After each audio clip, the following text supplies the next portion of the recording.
Now.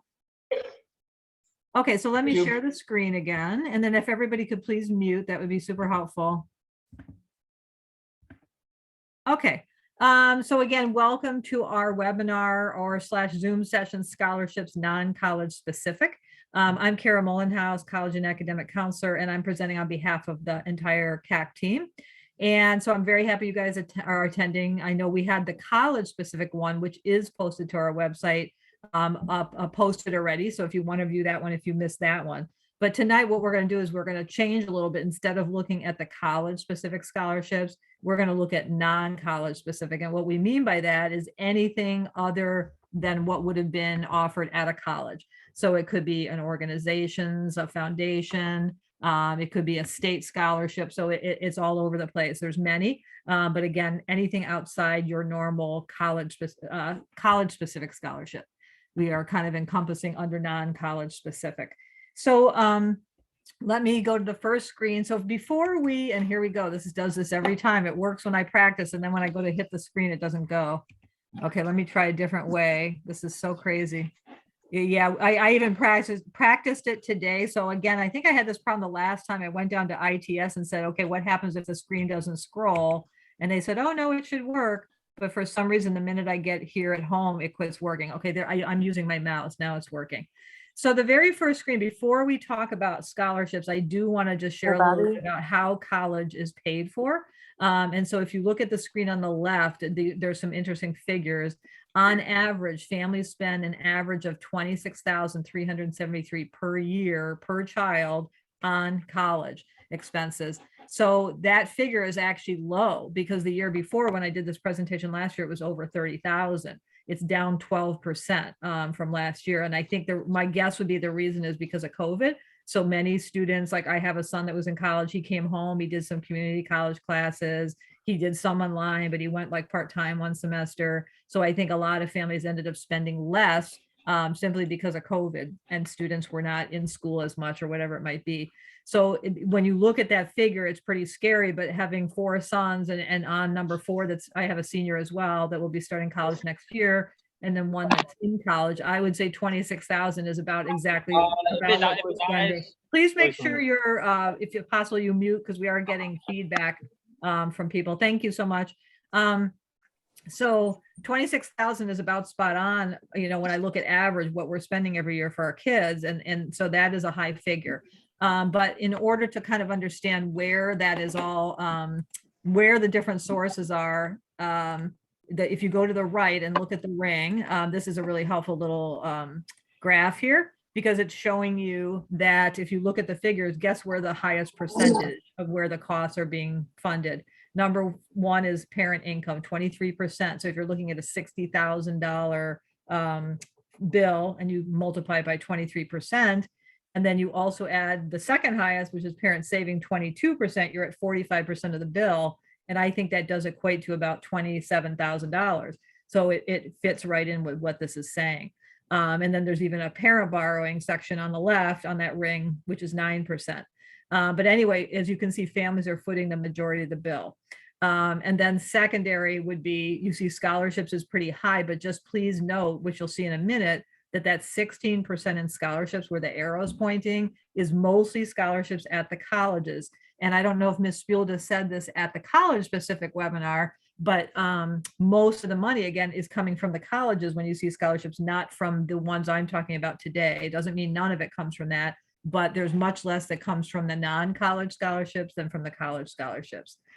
So the point is that if you want money and need money, you want to find colleges that give money, because that's where such a large portion of your scholarships come from. And there's still time to change lists. If you're worried, if you've done the net price and you're like, man, we can't afford a lot of these schools, talk to your CAC, because we still can recommend schools that potentially could maybe give the student more money. But if you wait until spring, it's going to be too late. Okay, so then if you look, 11% student borrowing. So students are clearly taking on some of the debt themselves. And then again, the parent borrowing. So now parents are at like 54% of the bill. If you look at 23% income, 22% savings, plus 9% borrowing.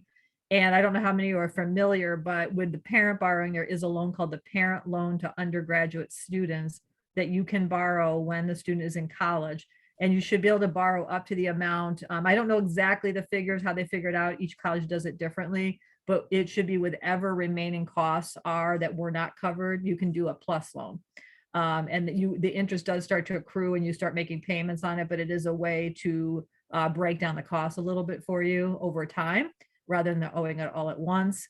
And then colleges also always usually have monthly payment programs, which are really smart to sign up for, as that will allow you to make monthly payments. So anyway, back to the circular graph here. So then we also have grants of 9%, and then you get down to other smaller amounts, like 2% coming from relatives and friends on average, 4% from student savings, and 4% from student income. So again, the majority is coming from families. Please make sure you're muted. We are getting feedback again from hearing people talking. Thank you so much. So I think, again, the story of this is that we are footing most of the bill. And so we do want to try and find as many sources as possible to try to reduce that high cost that it is going to be for us. And one of the ways to do that is scholarships. So if you look on the left, again in red, 25% of funds come from grants and or scholarships. And that's what we're kind of focusing on today. Okay, let's see if I can get this to scroll again. Oh, wait, here we go. Okay. And so then let's talk about that percent that we just looked at, the arrow, the percentage of total grants and our scholarships. What is that made up of? Like, so we've got these grants, we've got these scholarships. Where is that money coming from? So the very first place is federal grants. 47% of the whatever dollar figure the scholarships are nationwide are federal. And that usually means like Pell Grant. So you have to be high need to get a Pell Grant. Your average middle income family or high income is not going to get a Pell Grant. You have to be very low income. And even then, it only usually covers $6,000 to $7,000 of a yearly bill. So even though it's great to have a grant, when your bill is $50,000, it doesn't cover a lot anymore. 8% is coming from state grants. Unfortunately, Illinois, we used to have a grant, Illinois state grant, when I first worked in financial aid way back in the early 80s. That is no longer in existence because Illinois, as we all know, is a pretty broke state. So there's not a lot in terms of state grants that are happening in Illinois. I believe there might still be like, well, no, that would be federal. I was just thinking there's loans that are federal. And then the college specific scholarships, which Ms. Spulda spoke at the last session, is about 35%. And as you can see, in red, this is my point here, is that only 10% of the money students are getting on average from for college is coming from what we're talking about today, which is non-college specific. So just a few stories. I have students that will come in to me with their college lists, and I know that they need financial aid because they've told me earlier in the year when I've met with their families. And I'm looking at their college list and I'm saying, have you done the net price calculator? And they're saying, yeah. And I'm like, do you have affordable schools? And they're like, oh, well, I'm going to look for scholarships. That's how I'm going to pay my bill. And I had a student a few years ago that no matter how many times I kept bringing her in, I kept saying, I'm very worried about your list. I don't think you have schools that are going to give you money. Well, I'm looking for scholarships. And I tried to tell her that, again, the most of the money comes from the colleges, and to find, 60 or 50 or even 20,000 in private scholarships is very, very hard, the non-college. I didn't want to be discouraging to her, but I also wanted to be realistic. So in my 9 years at IMSA, not that every student comes and tells me that they've gotten large scholarships, but I don't have too many that have gotten huge amounts. I had one girl one year get this Coca-Cola scholarship, which was $20,000 that she could take to any college. But that's really rare. Most of the time they're getting 1,000 here, 500 there. There might be somebody that gets, 5,000. But in the end, it's going to be very, very difficult to find that many scholarships that you would get that would add up to the amount you need to pay a college bill. So we do still want students to look, and we want them not to be discouraged, but just know, again, the focus should be on the college specific, like Ms. Fielder talked about, and then secondary would be the private scholarships. So with these, the non-college, it's great for paying for books or, reducing the bill somewhat. And again, not to be discouraging, but it's a little bit more difficult in terms of covering the bill. Okay, so tonight we're going to talk about non-college specific scholarships in terms of the types of scholarships that are available, when you should be applying for them, who is eligible for them, where to find outside scholarships, and what outside scholarships might cover. And again, with the types, so don't take this graph as equal. Like I just wanted to show you the types. It's not necessarily that there's 25% academic and 25% financial needs scholarships. This is more just to show you kind of the categories, the types. So academic is really common where it's just based on academics. We're looking for a student that has a 3.8, has a ACT of 35, but usually there's going to be more to it, an essay, usually other factors that may weigh in. Or it may be that they want a certain major, you're going into STEM, but many are or could be academic based. And then I'm going to skip background for a second. I'll talk about that last, but for financial need, those are specifically scholarships that you have to show financial need. So usually they're going to want you to have filed the FAFSA to prove that, not always, but usually. And so that would be specifically, it's a needy family. You're applying for a scholarship that is going for that needy family. And then the background ones would be things like, and we will go more into detail on this in a minute, but your heritage. So I've seen scholarships for American Indian students. I've seen scholarships for Black students, Irish students, but it doesn't always have to just be heritage. It could be something about your personal traits. It could be clubs you've been a part of. So all different types of things fall into background, and then all the other factors, there could be other things that I've missed here, but just know that these are the basic types that you're going to see for scholarships. Okay, so on the next, we're going to talk about who is eligible. Well, the very first thing is there is a scholarship for just about everything, so just about anyone can qualify. Well, that sounds really hopeful. In the end, what we have to also think about is there's many people competing for those scholarships. So it's not as easy as it sounds, even though there might be, a student might find 10 that they qualify for easily. Actually getting the money could be a different story. So I want to break down some of the categories of what you commonly see. So again, under academic and school, and on the right, student's background. So you might see a scholarship that's based on a course of study. So my second son was going to do mechanical engineering. He simply did a lot of Google searching for mechanical engineering scholarships and actually found quite a number, like Ford Motor Company, SEA. And so for your major, you certainly should be doing a search to say, are there any scholarships for that major? Another one that can be good is women in STEM. There's a lot of women in STEM type scholarships. And on the right, ethnicity, race, I talked about that a little bit, but there's definitely scholarships based on ethnicity and race. It could be local, it could be national, it could be state. So you can definitely be looking there. So you can qualify for those reasons. Academic, also under there could be your grades or grade level. So again, kind of ties into your GPA. But also sometimes it's specific to a grade level, like you must be actually there's some for just juniors, you're a junior in high school before you can apply, or it could be, we have a scholarship, but you must have at least 2 years of college. So again, they're all over the place. And then religion, I don't see a lot for religion, but I've definitely seen, like, I believe the Catholic schools give, Catholic colleges have awards. There's probably other ones for being Catholic. I can't speak to all of them, but you should be searching. If you are a specific religion, you should be searching to see if you can find any. Test scores could weigh in, especially on those academic scholarships. And then definitely I'm kind of reverting back to the colleges, but the colleges might be awarding scholarships based on test scores and grades. And then gender/sexual orientation. So I see a lot of LGBTQ plus scholarships these days, but there could be, again, the women in STEM type scholarships. So you should be looking for those as well. And then school involvement can certainly play a big part. I've seen chess scholarships. I've seen lots of robotic scholarships. There's even now esports is a huge thing. And actually one of the schools my son just applied to, they specifically asked, would you be interested in esports? And there are scholarships that go along with that.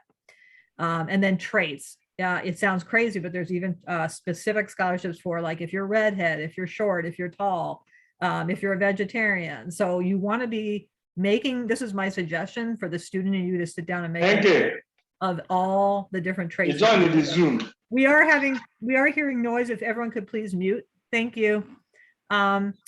So personal traits. And so think about everything. So when my second son was looking, he looked up Starbucks because he worked at Starbucks. He put down he looked up mechanical engineering scholarships. He looked for Irish scholarships because we're Irish. He looked up German because we're German. He didn't find any, by the way. So, he just kind of perused everything he could think of related to himself to see if there'd be any out there.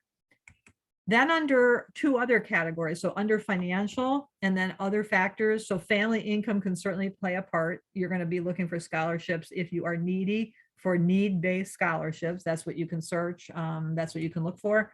First generation student, if you are the first in your family to go to college, you might very well find a scholarship. And then other factors, state of residency. Unfortunately, like I said, I'm not going to say there isn't scholarships that will say you must be an Illinois resident, because there is, but they're maybe a little harder to come by. We don't have a state scholarship per se. And then also financial aid eligibility need, which kind of goes back to family income, same kind of concept. But you have to actually, they may say, in order to get this scholarship, you must have a $5,000 expected family contribution or less, which is the figure you get off your FAFSA. So that you could be looking that way. And then also other factors, hobbies and organizations. So, I know of different organizations if you belong to them. So my son in mechanical engineering quickly joined a few organizations when he was a senior in high school that actually offered scholarships that had to do with mechanical engineering. So look for organizations, maybe a computer science organization or a psychology organization, and it's possible that they would have scholarships. So again, these are all, this isn't covering everyone, but here's all the different types of people or different reasons based on who you are that you could get a scholarship. Okay, so the good news was there's a scholarship for everyone. The difficult news is you have to search and search and search. It's a lot of work. It's a lot of time. And the biggest problem, not problem, but the biggest challenge, I guess, is that every scholarship is so specific. So when students come in and say, Mrs. Mullenhouse, do you have a scholarship? Can you think of any scholarships I could apply for? It's not that I can't, but the problem is it's so specific. It might be, we're looking for a student with a 3.2 who lives in DeKalb, who was in Boy Scouts, who's 5'5". I mean, I'm exaggerating, but it becomes so specific that it's very difficult. So really the only people that can be looking are the student, and then the parents can clearly be helping to see, do I actually match to that scholarship? And the other thing that's hard about it, it's a lot of effort and time. It's scholarship searching for these outside ones can go on for 5 more years right now, because you're searching now, but then also once the student is in college, they should not give up the search. In fact, most IMSA students will have a very high GPA when they get to college. So now they can go in and look for outside scholarships at their college and say, are any being offered for students that go to my college or in the town that I'm in for college? So it really could be an ongoing search for all 4 years of college as well. And actually my second son, again, the mechanical engineering son, he actually found more scholarships when he became a junior and senior in college than he did as a freshman, sophomore. So I would say don't give up, but just know it's a lot of time, a lot of effort, and not always a lot of result. It's rare to get a big result. So here's what we suggest, because it is so time consuming, and I'll go into more detail in this in a minute, but you want to try and focus on the scholarships that would have a smaller applicant pool. So for example, if you find out about a national scholarship that is very general and says you must have at least a 3.2 and write, a 100-word essay, you're going to get in, they're going to get inundated. And that I'm exaggerating again. There probably isn't one that is that general, but there are some that are really general. And so really you want to focus again more on those specific that says, yeah, we want somebody that lives in, DeKalb that is majoring in STEM that has a 3.2, because guess what? The only people that can apply for that are those people that meet those criteria. So focus first on smaller applicant pool scholarships, local, ones that are very specific, things like that. And then always you want to look for the scholarships that are closest match. So if you're having to decide how to spend your time, let's say you have a list of 10 that you want to apply for and you don't have all the time, do the ones that are the closest match, that are the most specific. And always remember that you shouldn't really be applying unless you meet all the requirements, because you're not going to get it if you don't. So you're going to pay close attention to what the requirements are for that. Okay. Oops, sorry, I got to go back here. Here we go. Okay, so when should you be applying for scholarships? Well, deadlines vary. So most, but not all, outside scholarships are due fall or spring of a student's senior year. And so that could be now in the fall, it could be all the way through May. Unfortunately, many national scholarships, the common deadline is November 1. It doesn't mean you can't find any still, but it is, many of them come due early in the fall. For outside private scholarships, which we're talking about, is the deadlines can go all the way up through May, but they could be earlier. And a scholarship search can continue even to college, as I said earlier. Okay, how do I start the scholarship search? Well, it goes back to what I was just saying. You want to start, or the student wants to start with themselves. Consider their academic and financial need, but also their background, their religion, their gender, their race, their physical traits, their employer, their talents, their hobbies, their clubs. And then make sure the scholarship would be a match in terms of the criteria. Okay, this is probably the most important slide that I'm going to share with you right now, because this is all about how to search for outside scholarships. And this is kind of my own, from having worked in financial aid for my first 15 years of my career, and just kind of knowing how this all works. I've kind of come up with a chart to help you kind of prioritize. So on the left is a target. And the reason the target is there is if you look in the middle, you start with the student, that's the bullseye. And then on the right, it says bullseye, number one, start with student's background. So that's where you're making the list of all the things that may qualify the student for a scholarship. Then once you've done that, you're going to go to the second ring and the middle ring, which is going to be the more likely to get. It's going to be easier to get these because there are less competition. They're more close to who you are or where you are as a student. So the very first place we suggest is Naviance, and I will show you how to go through that in a minute. Naviance has a list. We keep a list and we consistently update it. Ms. Spielda sends out an email every time we get a new scholarship. The challenge with it is we might have one in there from last year and they've suddenly changed the website, and she tries to keep up with it, but it can be a little challenging. But the good news is if there is a link, you can usually go to the link and see the updates. But here's the good thing about Naviance. We will actually get some in the area, some companies, organizations that say, we really want IMSA students to apply for this. So they're letting us know. And again, that's a good thing when they specifically know IMSA students and want them to apply. So I would start there. And unfortunately, the challenge again is you click on the scholarship and now you got to go through the whole thing to figure out, like, do I actually qualify for this? And then once you do, then you apply. The second area is local. So be looking at your Chamber of Commerce, any organization that's local, like I said, Farm Bureau. Think about what's in your area. Is there any companies offering scholarships? So even another really good tip, contact your student's former high school, their ninth grade school, and see if they will let you have access to their list, because they usually have a list of scholarships, which again, sometimes it is based on being at that school, so they might be out of luck, but often it's based on that they live in the area or they are in that district. So if you can get a hold of that list, I would ask for it from your local high school and see if there's any scholarships there. State again, but again, Illinois, I can't promise there won't be one that's state related in Illinois, but unfortunately we're a state that doesn't give as much money. I know many other states have great state scholarships. And then your parent or student employer. So parents, many of you might even maybe don't even know it, but your company might have a scholarship that is awarded to your student. And then even students might be working somewhere that offers tuition reimbursement or scholarships because they've worked X number of years there. So you should check into that. So the left side of the column is where you start. That's like the bullseye, I guess I would call it. And then the outer ring are still great ways to look, but they are more challenging because like the first one is national. So they are very, very competitive scholarships, like the Coca-Cola scholarship I was just talking about. And then, but IMSA students certainly are competitive for those types of scholarships. Then you could also sign up. I don't know how many of you have heard of FastWeb or CapEx.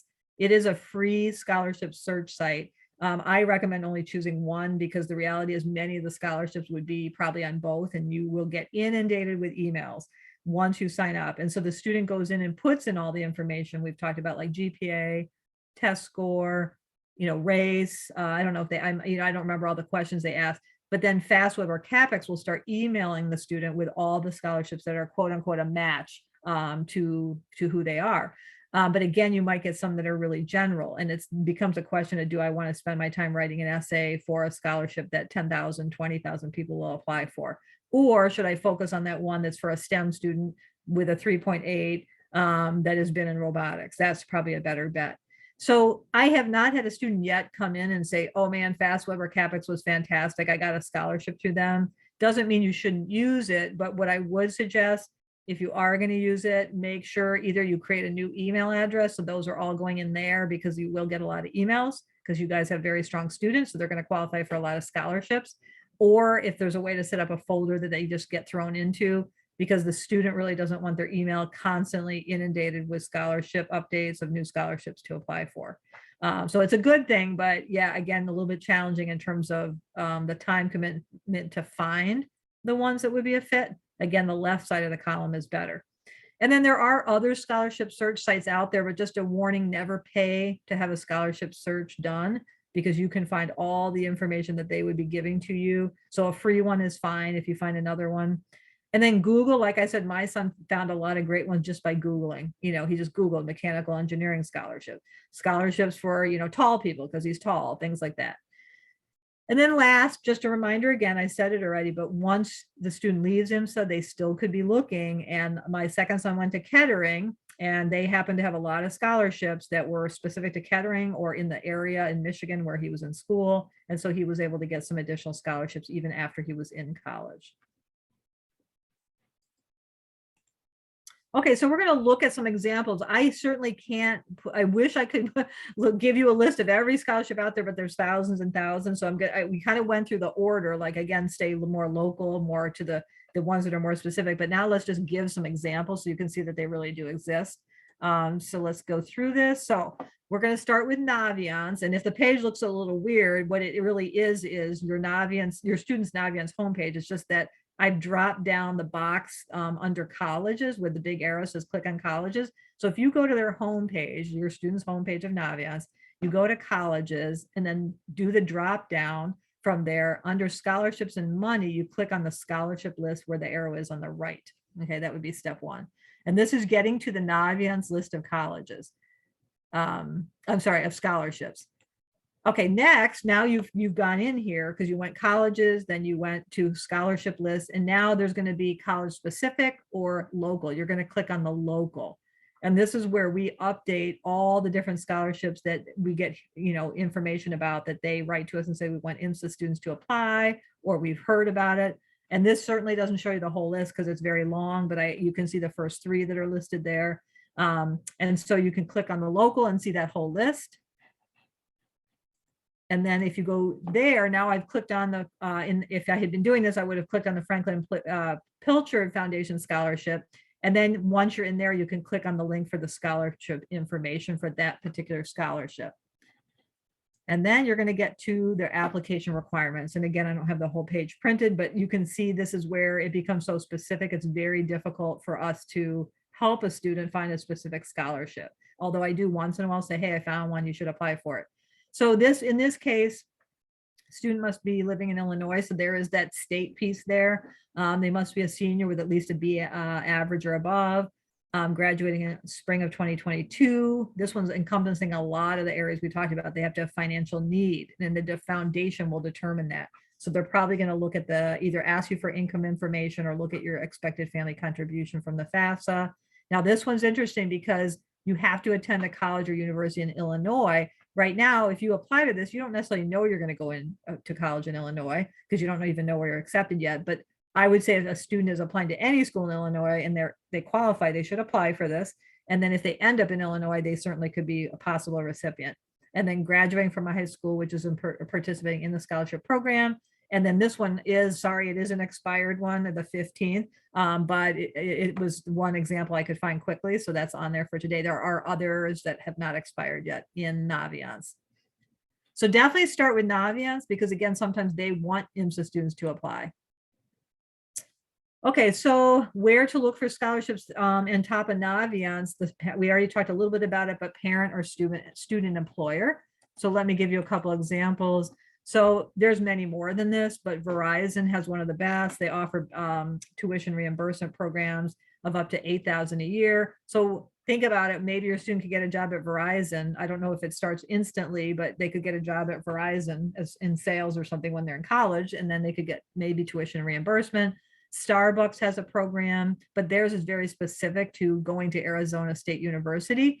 However, I don't know. It sounds like you have to go towards a bachelor, but maybe they let you take classes there and those would transfer to the school your student is at. I just don't know because I don't know the specifics.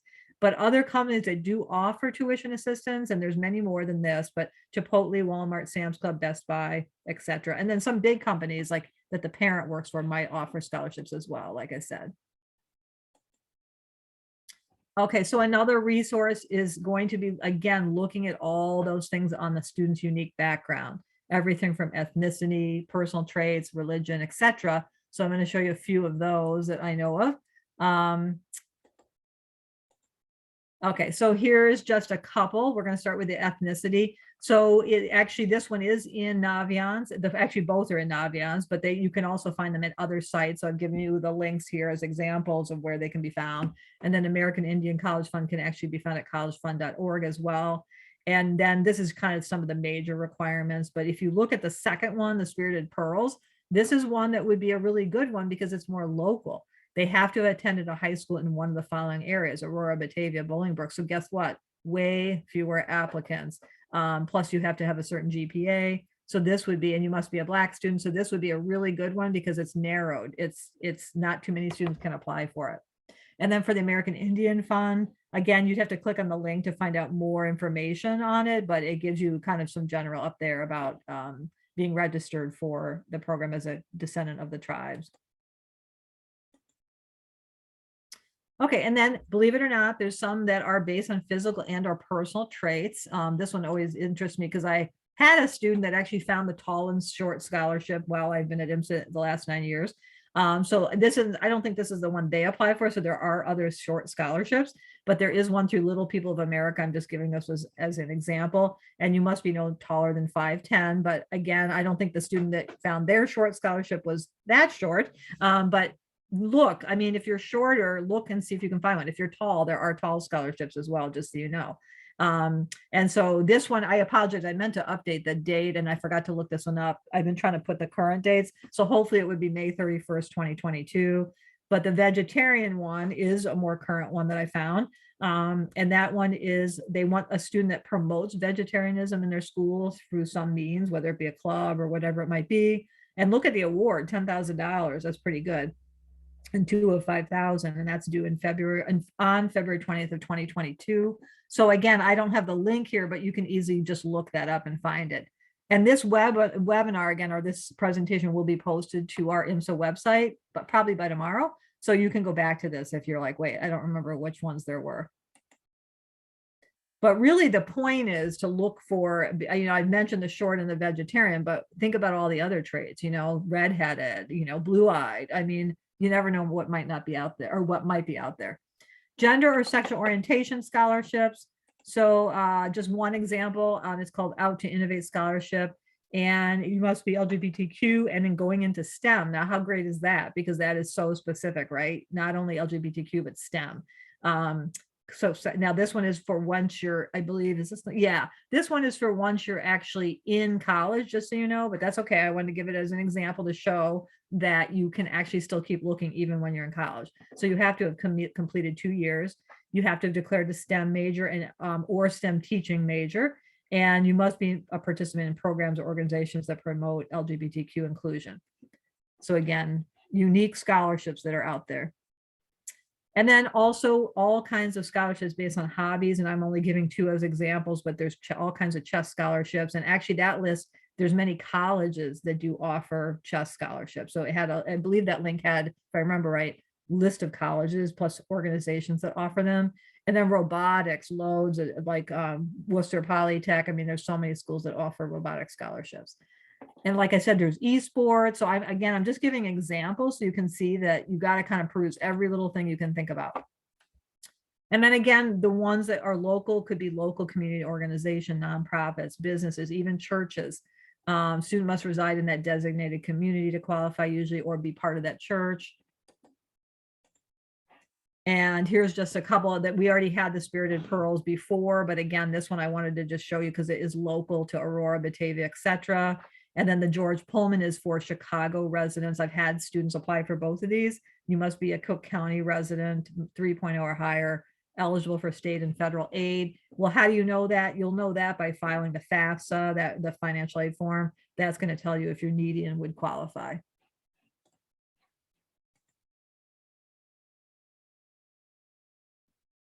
And again, the state of residency, again, we don't have too many, but I'm not going to say that some have, there's many that have that will say you must be an Illinois resident. But one that I do know that many of our students apply to is called the Illinois Association of Admissions Counselors, or it should have been college admissions counselors. My apologies. That's the organization we CACs belong to. And they do offer 10 $1,000 scholarships. We have had IMSA students receive them. And you can see there's lots of different criteria. IMSA students easily, meet the criteria. It's just a matter now of, are they going to be selected? Because they're, again, still, even though it's Illinois, there's still a lot with people in Illinois that would be applying for that. And then college scholarships based on course of study. I can't emphasize enough to look for those, because there are, especially women in STEM, engineering, I've seen, probably computer science. So those, if they're there, they're probably competitive because so many students are going into computer science these days.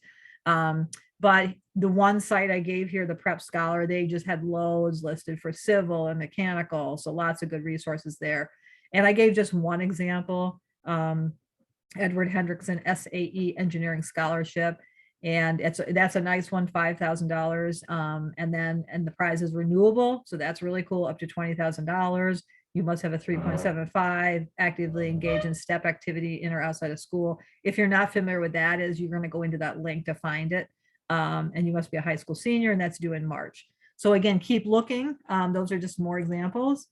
And then the need base, a lot of the scholarships, like I said, might have two components, like you must live in DuPage County, but you also must have need, or you must be pursuing this and you must have financial need. So usually, again, it's based on the FAFSA. One example, unfortunately, this one I think may have already expired. I could not find the date for this year, but I think it's more mid-November. It might be end of November.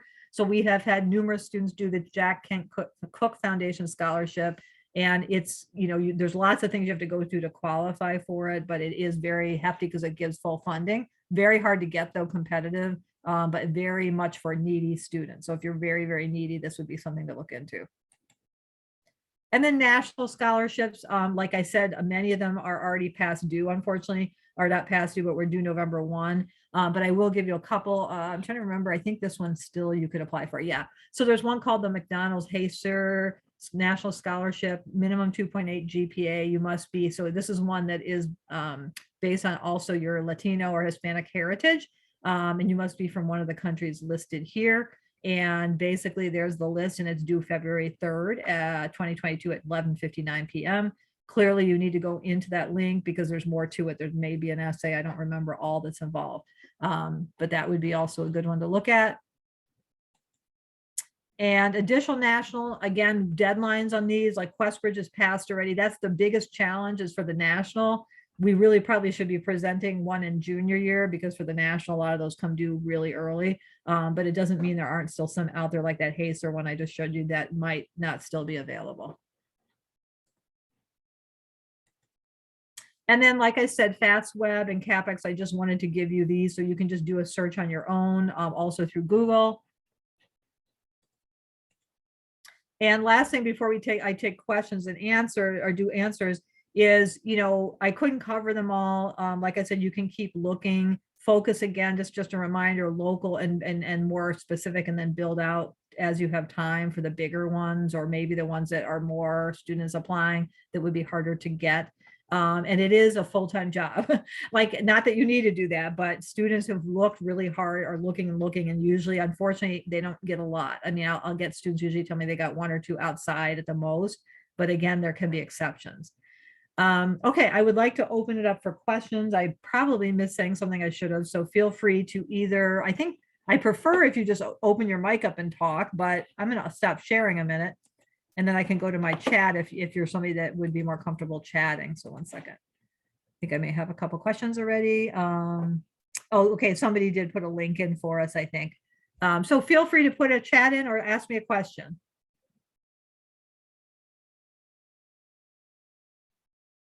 Any questions?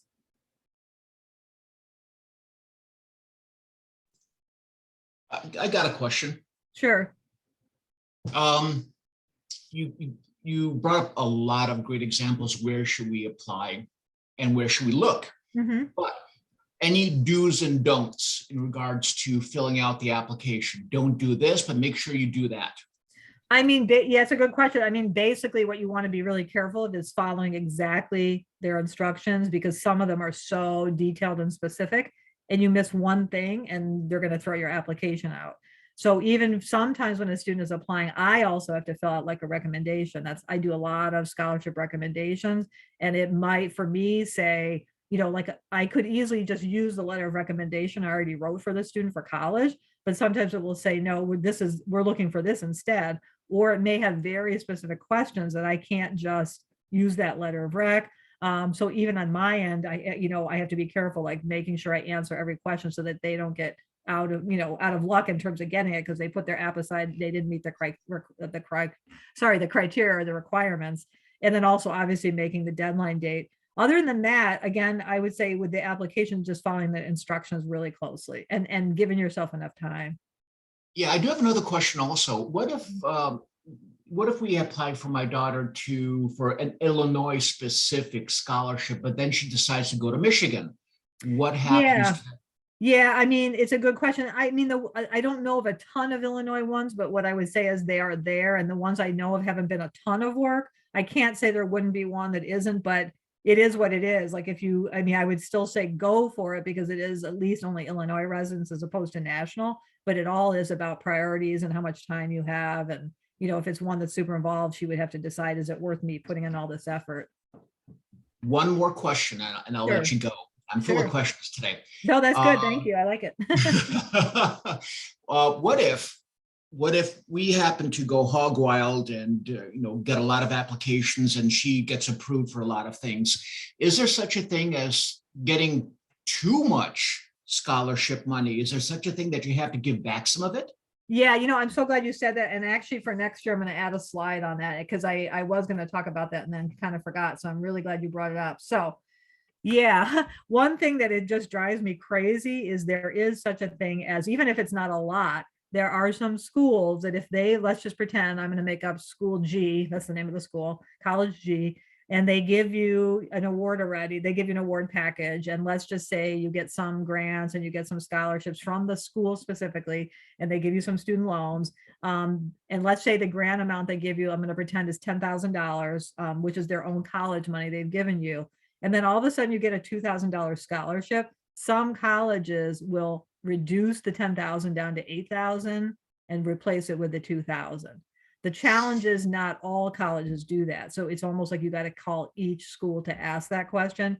The goal is, if you can find scholarships that make the check out to the student, which some do, then they get to just take that check and use it as they want, whether it's to pay the bill, pay for books, pay for living expenses, pay for a car, like part of a car, a new computer. But many will send it directly to the college, and then the college will reduce it, because what the challenge is colleges are out of money these days. And so they're trying to use their own dollars as best they can to spread out to the students. They in the financial aid office have already determined, well, this is how much the student needs. We gave them the 10,000. Now suddenly they got 2,000 more. They don't need 12, they only need 10. So we're going to now take away 2,000. So it is a challenge. It's really depressing when they do that. I really wish there was some rule that they couldn't do that, but it is a reality. But it's just that not every college does it. So it's a little hard to know, how it's going to play out. I fibbed. I do have one more question. Sure. Sorry. No, Could you put in the chat the link for the college specific Zoom meeting that you happen to have had? Because I was not aware that there was a seminar before this one.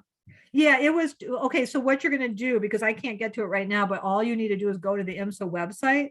Yep. And then go to academics, and then go to college and academic counseling, and then Yep. financial aid webinars, and it's there. The link is there with all, and you can sit and watch it.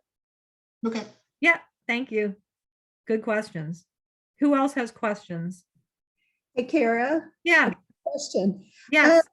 I noticed that some of the local scholarships, they have like an address where you live. I assume that's your home address. The kids can't use their IMSA address for that, correct? Yeah, I mean, I would say the majority, if it's a local, they're wanting to find, if they're saying you must live in the town, you must live in the district, use your home address. Now, I will say we've had some that are able to apply even through, like with that, I think that Pearl one that I just showed that says Aurora, even though they may not live in Aurora, I think they can still apply for it because they're at the school. But it probably is going to vary by scholarship. So you got to kind of check carefully to say, wait, I mean, normally it would be your home address, but then the kind of the check, hey, if it's a scholarship for Aurora, could I apply for this? It might mean making a call to the scholarship organization to say, do I qualify? Thank you. You're welcome. Who else has a question? Feel free to put it in the chat if you have any. I hope I didn't miss any in the chat. I'm going back to see. I feel like maybe I did. Oh, okay. Yeah, somebody did ask, what is women in STEM? So women in STEM just means there's two things at colleges. I actually know, for example, University of Iowa, they give scholarships to women who plan to study science, technology, engineering, or math, which is what STEM stands for. So if you're going into that field, there could be easily, if you Google women in STEM scholarships, I'm pretty sure you're going to find quite a few. And the reason why those are really popular right now is because there's fewer women that go into STEM. They're trying to encourage that. And so there are, obviously there are scholarships out there to kind of encourage that women would start to enter those fields of like computer science and engineering and all those other things. Doesn't mean there aren't any for men, but I will be honest and say it's a little easier to find women in STEM. So you noticed STEM is a great keyword to look for a search online. Any other keywords that we should actually Well, I use? mean, I think again, it goes back to what I was saying at the beginning of the webinar, which is focusing on the student and you making the list of like, what words should you focus on? Because that's the best search, because you don't want to search just for anything because maybe the student doesn't qualify for that.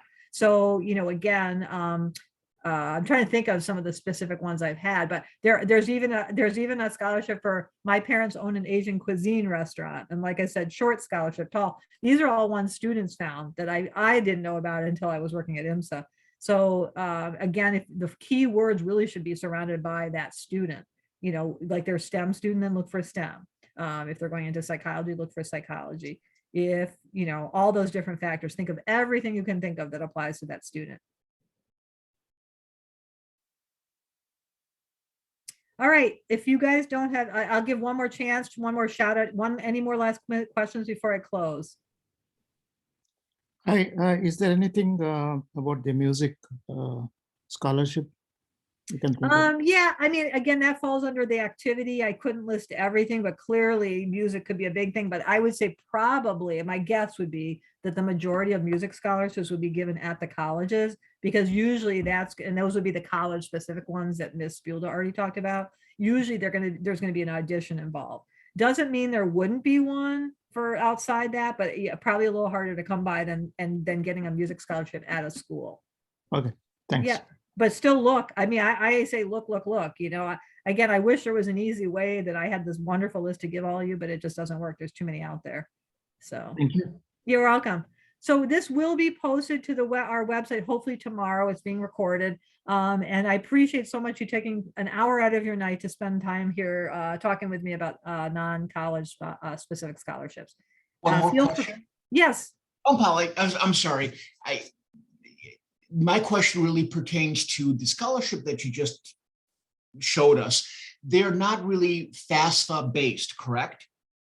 No, well, so, some of them are, because like I was saying, some of them are not, some of them are only academic, but then there could be some that say you must have financial need and live in Aurora, or you must have financial need and be studying STEM. So often, many scholarships are also based on financial need, but that doesn't mean all of them are. Do many of them, when you apply, do they also take a look at FAFSA? Like I said, yeah, I can't put a number on it, but I would say there is, yeah, a lot of them do, but not all, is all I can say. I don't have a percent. I wish I could give you that. And I believe Yulia, or I'm not sure if it's my Yulia or Julia, but somebody did post the link. If you go into the chat, I believe for the last webinar that we had. Oh, thank you. Yeah. Yeah, Ms. Molenhouse, this is Jigar. I put the link in there, but somehow I don't see that last webinar. It was there, but now it is not. Oh, it's gone. Okay, well, Yeah, it is on our website. Yeah, thank you so much. I appreciate that. Yep. You can, Mr. Pavilionis, you can find it on our website though, okay? Thank you. Yeah. All right, good luck with that. I am here to still help students, and I will say that if I have a student that's seen me and I get to know them a little bit, if I find a scholarship suddenly, I do try to think about them and say, hey, here's one that might work for you, but it's just, too hard for me to recommend a lot. They got to kind of do the search on their own. Okay? Thank you. All right, thank you. Have a great evening. Bye, everybody. Good night. Thank you, Mrs. Mullenhouse. Thanks. Bye.